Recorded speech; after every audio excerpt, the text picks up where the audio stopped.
going to have so much fun today. Today we're going to meet the workhorses behind Crock and behind my Friday recipes. I attempted to do this video without Andy, but he wasn't really having any of that because he's in the I only sweep 20 minutes at a time phase for 3 months. How long is a phase? Is a phase 3 months? Someone help me! Anyway, today we're going to meet my crock pots because I get a lot of questions from you all about which kind I have, so we'll talk about that real quick and then I'll tell you how I clean them. First, this is the crock pot I use the most. It's my 5-quart. It's a GE. I looked on Amazon, but I don't think they make them anymore, which is sad because if this one dies, I'm going to be really heartbroken. It's my favorite. It's 10 years old now.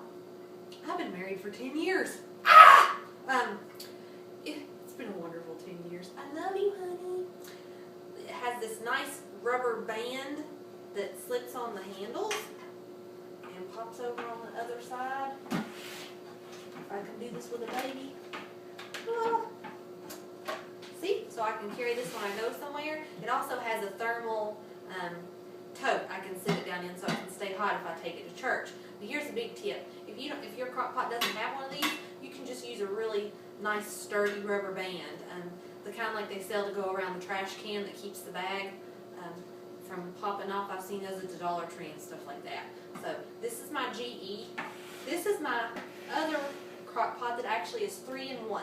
It's a Hamilton Beach. I got it for Christmas. I think now it's 3 years old. I really, really love it. It's a space saver because it's got 3 crock pots in one. They just all sit down in the base. See, it's a 2, a 4, and a 6 quart. And they just pop out. I'm not going to try to pick all of them up or else I might drop Andy in the floor, and that would not be cool. On the front then, if you have the 6 quart in, you press the 6 quart button, and then, obviously 2 or 4, and it knows which one is in here to use. Let me see if I can, see, that's just the base. And you set the crock down in the base. It does cook pretty evenly. The 6 quart's really good for a big batch of stew or a big chicken, and I use the 2 quart if I want to make something like a drink, or I think the latte I put on there is in the 2 quart. So that's those.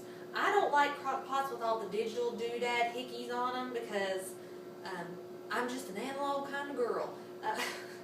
No, I'm old school. I don't like digital things because digital things break. I just want something on there like the knob that says high, low, off. That's cool for me because those usually don't break as quick as something with a digital reader on it. So I want something that's going to last for a long time. Also, I get a lot of questions from y'all about why I don't use liners in my crock pot, and mainly the biggest reason for that is because I'm too dang cheap. I use my crock pot so often that if I used liners, it would add up pretty quick because I use my crock pot 2 and 3 days a week, and you only get 4 in a box. So I don't want to do that. So I just clean mine. Whenever I'm done cooking, I let it cool down a little bit because you don't want to put a hot crock in water. I let it cool down, and then I fill it up right before we eat dinner and let it soak while we're eating. And so then by the time we're eating and I put all the leftovers away and stuff, it's usually ready to wash, and I can get it clean pretty easy that way. And if I can't, then I just usually scrub it down with a safe scrubber sponge and some white vinegar, and that pretty much takes care of it. So those are my crock pots. I would recommend them to anybody. I've even given this one as a gift. It makes a good gift. It's not that heavy in it. It's good if you need place and don't have much storage place in your house. So that's all for today, and I've had a good helper. If you have any questions about crock pots, you can leave them in the comments and I'll answer them for you.